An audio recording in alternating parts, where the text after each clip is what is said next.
Hey, what's up YouTube? Dan the Fix-It Man. Got another quick video here for you. I'm going to show you how to change the cabin air filter in a 2008 Acura MDX. It's located behind the glove compartment here on the passenger side. All we need to do is open the glove compartment, and then you see right here this little arm on the side. We need to take this off. There's this little plastic cap. Pull down on that.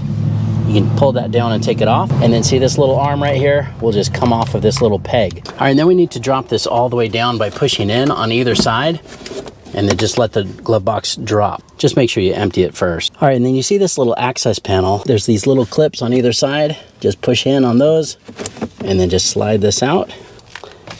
And you can see that this one is just full of all kinds of leaves and debris. The old one will just lift right out of the old plastic frame. And we'll shake that off. And you notice on the old one, it has airflow pointing down. You just need to make sure that we do the same thing here with the new filter. Right there on the side, it says airflow going down.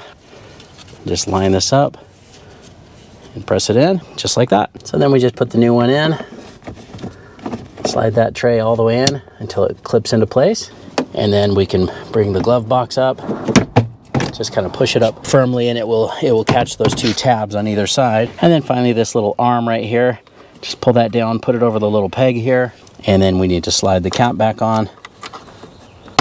Just kind of clips back on and locks that in place.